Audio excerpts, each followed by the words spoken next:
नमस्कार। Let's mic के एक बिल्कुल नए जानकारियों से भरपूर शो में आपका स्वागत है, जिसका नाम है कॉर्पोरेट दुनिया। ये सिर्फ एक प्रोग्राम नहीं है, बल्कि एक खिड़की है उस दुनिया की तरफ जहां बिजनेस की चालें, स्टार्टअप्स की उड़ानें, मार्केट की धड़कनें और कंपनियों के भीतर की कहानियां आपको समझाई जाएंगी, आसान, रोचक और भरोसेमंद अंदाज में। आइए सबसे पहले नजर डालते हैं कारोबार की दुनिया की आज की खबरों पर। नोट पर महात्मा गांधी की तस्वीर ही क्यों? पैसे के बंटवारे में भारत चौथे स्थान पर और मस्क की पॉलिटिक्स का मार्केट पर असर। अब ये खबरें विस्तार से। भारतीय रुपए पर महात्मा गांधी का चित्र ही क्यों लगाया गया? रुपए पर किसी प्रसिद्ध व्यक्ति की तस्वीर लगाने के लिए रविंद्रनाथ टैगोर और मदर टेरेसा सहित कई नामों पर विचार किया गया था, लेकिन सहमति महात्मा गांधी के नाम पर बनी। उसी आम सहमति का नतीजा है कि नोट पर महात्मा गांधी की तस्वीर लंबे समय से बनी हुई है। आरबीआई के कामकाज पर बनी एक डॉक्यूमेंट्री में ये जानकारियां दी गई हैं। रिजर्व बैंक ने कहा कि जब ये महसूस किया गया कि अगर बैंक नोट पर किसी प्रसिद्ध व्यक्ति की तस्वीर हो तो उसे पहचानना आसान हो जाता है। नकली नोट का अगर डिजाइन ठीक नहीं है तो वो प्रसिद्ध व्यक्ति की तस्वीर से लोगों के लिए असली और नकली नोट की पहचान करवाने में सक्षम हो जाता है। भारतीय संदर्भ में नोट के डिजाइन और सुरक्षा विशेषताओं को ध्यान में रखते हुए ऐसी कई हस्तियां थीं जिनकी तस्वीरें नोट पर आ सकती थीं। इनके लिए रविंद्रनाथ टैगोर, मदर टेरेसा और अबुल कलाम आजाद सहित कई प्रसिद्ध लोगों के नामों पर विचार किया गया, लेकिन आखिर में सहमति राष्ट्रपिता महात्मा गांधी के नाम पर ही बनी। आजादी से पहले ब्रिटिश भारत में रुपए पर उपनिवेशवाद और उससे जुड़े ऐतिहासिक और राजनीतिक संदर्भों का जिक्र होता था। इसमें वनस्पतियों और जीव जंतुओं की तस्वीरें होती थीं, महाराजा महारानी की तस्वीरें होती थीं। रुपए पर ब्रिटिश साम्राज्य की भव्यता को सजावटी हाथियों और राजाओं के अलंकृत चित्रों के माध्यम से दर्शाया जाता था। आरबीआई के अनुसार जब भारत स्वतंत्र हुआ, धीरे धीरे रुपए में छपी तस्वीर में बदलाव आया। शुरू में रुपए पर अशोक स्तंभ के शेर के प्रतीक चिन्ह, कुछ फेमस स्पॉट्स का इस्तेमाल हुआ। धीरे धीरे भारत के विकास और प्रगति के साथ रुपए ने चित्रों के माध्यम से विकास की कहानी को बयान करना शुरू किया। देश में विज्ञान के क्षेत्र में प्रगति और हरित क्रांति की उपलब्धियों को नोट पर सैटेलाइट आर्यभट्ट और खेती करते किसानों की तस्वीरों के जरिए भी दिखाया गया। रिजर्व बैंक की वेबसाइट के मुताबिक पहली बार 1969 में महात्मा गांधी की जन्म शताब्दी के अवसर पर 100 रुपए का एक कमेमोरेटिव नोट जारी किया गया था। इसमें उनकी तस्वीर को सेवाग्राम के आश्रम के साथ दिखाया गया था। उनकी तस्वीर नियमित रूप से रुपए पर 1987 से दिखाई देने लगी। उस वर्ष अक्टूबर में गांधी जी की तस्वीर के साथ 500 रुपए के नोट जारी किए गए। रिप्रोग्राफिक टेक्निक के विकास के साथ पारंपरिक सुरक्षा सुविधाएं इनसफिशिएंट मानी जाने लगी। नए सिक्योरिटी फीचर्स के साथ 1996 में एक नई महात्मा गांधी श्रृंखला शुरू की गई। आरबीआई ने अपने कामकाज और भूमिका को लोगों को सामने लाने के लिए हाल ही में जारी डॉक्यूमेंट्री के जरिए ये सब जानकारियां दी कि वो प्रिंटिंग प्रेस से देश के हर कोने में रुपए को कैसे पहुंचाता है। इसके लिए ट्रेन, जलमार्ग, हवाई जहाज सहित सभी ट्रांसपोर्ट सिस्टम्स का इस्तेमाल किया जाता है। ये पहली बार है जब आरबीआई के कामों को डॉक्यूमेंट्री के रूप में दिखाया गया है। डॉक्यूमेंट्री का नाम RBI unlock beyond the rupee है। भारत दुनिया का चौथा सबसे ज्यादा आय के इक्वल डिस्ट्रीब्यूशन वाला देश बन गया है। इसका मतलब यह है कि देश में जो भी विकास हो रहा है उसका फायदा अधिकतम लोगों तक पहुंच रहा है। वर्ल्ड बैंक की लेटेस्ट रिपोर्ट गिनी इंडेक्स में ये जानकारी सामने आई है। इस लिस्ट में भारत 167 देशों से ऊपर और स्लोवाक गणराज्य, स्लोवेनिया और बेलारूस से नीचे है। भारत दुनिया के उन देशों में चौथे स्थान पर है जहां आमदनी का बंटवारा बराबर तरीके से होता है। इसका मतलब है कि भारत में अमीर और गरीब के बीच की आर्थिक खाई पहले की तुलना से कम हुई है। भारत का गिनी इंडेक्स 25.5 है, जो दिखाता है कि देश में आर्थिक असमानता कम हुई है।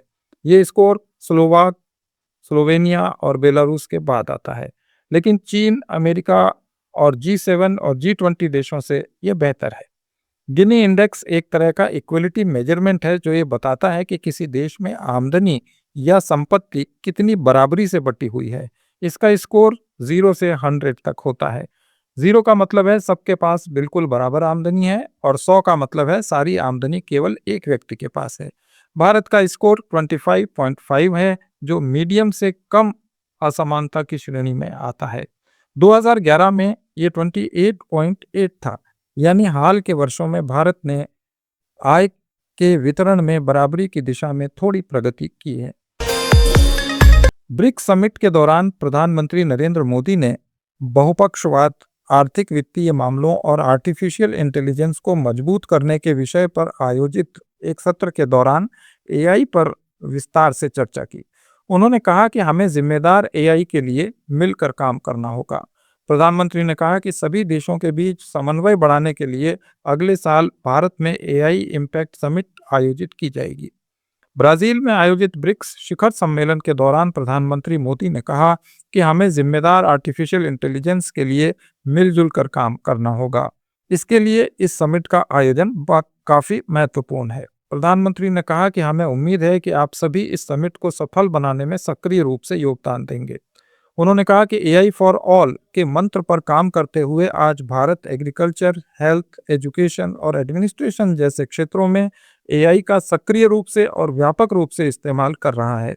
हमारा मानना है कि एआई गवर्नेंस में चिंताओं का समाधान और इनोवेशन को प्रोत्साहित करने को प्राथमिकता दी जानी चाहिए। ऐसे वैश्विक मानक यानी ग्लोबल पैरामीटर्स बनाने की जरूरत है जो डिजिटल कंटेंट की प्रामाणिकता को सत्यापित कर सकें, ताकि कंटेंट के सोर्स का पता चल सके, ट्रांसपेरेंसी बनी रहे और इसके दुरुपयोग को रोका जा सके। ब्रिक्स के दौरान प्रधानमंत्री ने आर्थिक वित्तीय मामलों और एआई को मजबूत करने के लिए बड़ी ताकतों को नसीहत भी दी। उन्होंने कहा कि महत्वपूर्ण मिनरल्स और टेक्नोलॉजी में सहयोग बढ़ाने के साथ साथ हमें उनकी सप्लाई चेन को सुरक्षित और लचीला बनाने पर ध्यान देना चाहिए। हमें यह सुनिश्चित करना चाहिए कि कोई भी देश इनका इस्तेमाल अपने फायदे के लिए या हथियार के रूप में न करे। प्रधानमंत्री ने इस दौरान मलेशिया के प्रधानमंत्री अनवर इब्राहिम से मुलाकात की। दोनों नेताओं ने भारत और मलेशिया के बीच संबंधों की प्रगति की समीक्षा भी की और इन्हें बढ़ाने के तरीकों पर चर्चा की। प्रधानमंत्री ने एक्स पर ब्रिक्स शिखर सम्मेलन के दौरान मलेशियाई प्रधानमंत्री के साथ मुलाकात की तस्वीरें साझा की। उन्होंने लिखा, ब्राजील में ब्रिक्स शिखर सम्मेलन के दौरान मलेशिया के प्रधानमंत्री अनवर इब्राहिम के साथ बहुत अच्छी बैठक थी। मलेशिया भारत के लिए महत्वपूर्ण है। हमारे विजन महासागर और एक्ट ईस्ट पॉलिसी में इसका महत्वपूर्ण स्थान है। भविष्य के क्षेत्र जैसे आईटी, रिन्यूएबल एनर्जी और इंफ्रास्ट्रक्चर ऐसे सेक्टर्स हैं जहां द्विपक्षीय संबंध मजबूती से आगे बढ़ रहे हैं। उन्होंने आगे लिखा, हमने अपने द्विपक्षीय संबंधों में हुई प्रगति की समीक्षा की, जिसमें पिछले साल प्रधानमंत्री इब्राहिम की भारत यात्रा के बाद हुई प्रगति भी शामिल है।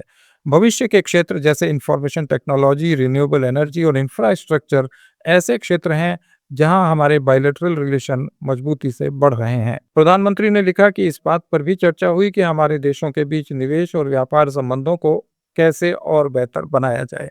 पुरानी अंतर्राष्ट्रीय संस्थाओं में सुधार की जरूरत है ताकि बदलती वैश्विक हकीकत को दर्शाया जा सके और विकासशील देशों की आकांक्षाओं को ध्यान में रखा जा सके। इससे पहले मलेशियाई प्रधानमंत्री ने एक बयान में कहा कि ब्रिक्स समूह जो एक मजबूत और सिद्धांतवादी शक्ति के रूप में उभरा है, ज्यादा संतुलित और न्यायपूर्ण अंतर्राष्ट्रीय व्यवस्था को आकार देने का एक अवसर प्रदान करता है।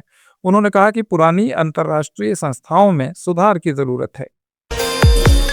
भारत की इंजीनियरिंग एक्सेलेंस दुनिया के कुछ सबसे उन्नत क्षेत्रों को मजबूत बना रही है।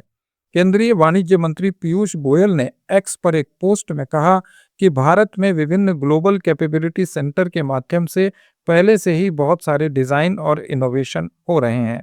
हमारा लक्ष्य अब न केवल डिजाइन और इनोवेशन करना है, बल्कि यहाँ पेटेंट और प्रोडक्शन करना भी है, जिससे भारत आपूर्ति श्रृंखलाओं में ग्लोबल स्तर पर एक विश्वसनीय पार्टनर बन सके।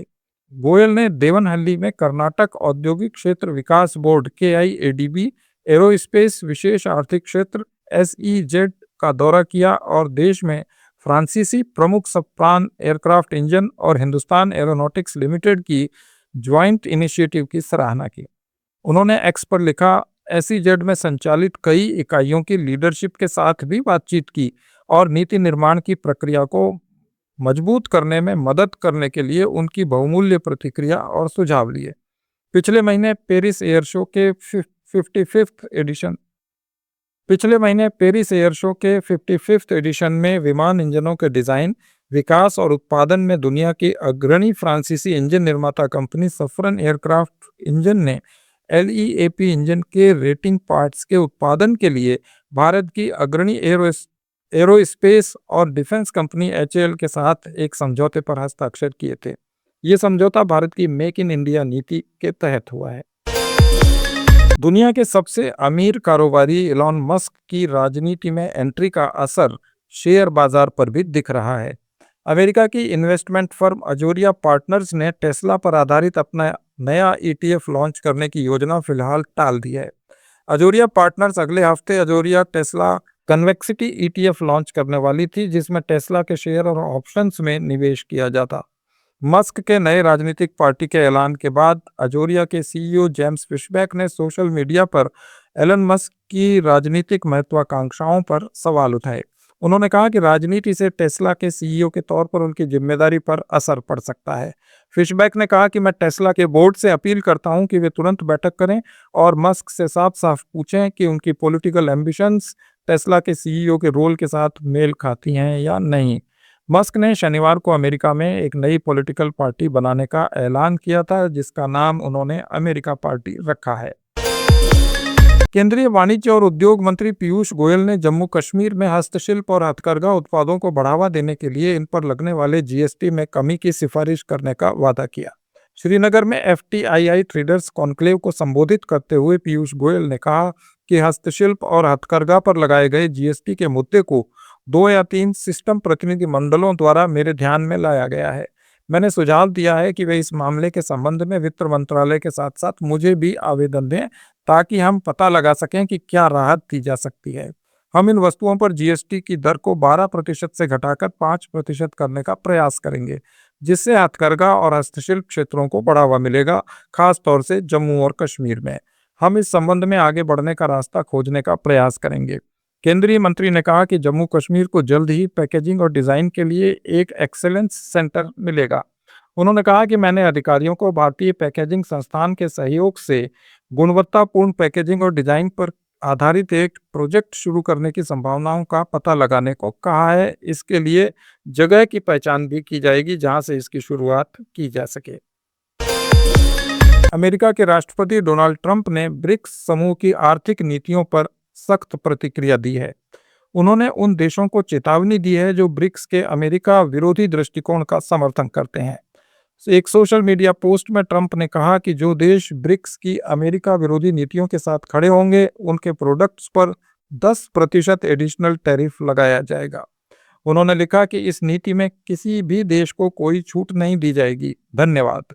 ये बयान अमेरिका की ओर से ब्रिक्स के खिलाफ सख्त रुख को दर्शाता है, खासकर तब जब ब्रिक्स ने वैश्विक व्यापार व्यवस्था में अमेरिका के एकतरफा रवैये का विरोध किया है। हाल ही में हुई ब्रिक्स देशों के वित्त मंत्रियों और बैंक गवर्नरों की बैठक में एक संयुक्त बयान जारी किया गया, जिसमें कहा गया कि हमने व्यापार और वित्तीय विषयों पर एकतरफा नीतियों, विशेष रूप से टैरिफ और गैर टैरिफ उपायों के बढ़ते इस्तेमाल पर गंभीर चिंता जताई है। ये कदम वैश्विक व्यापार को प्रभावित करते हैं और WTO के नियमों के खिलाफ हैं। ब्रिक्स ने अपने बयान में स्पष्ट किया कि वे WTO पर आधारित निष्पक्ष, ट्रांसपेरेंट और गैर भेदभाव वाले वैश्विक व्यापार तंत्र का समर्थन करते हैं और व्यापार युद्ध से बचने के लिए आपसी सहयोग को बढ़ावा देंगे।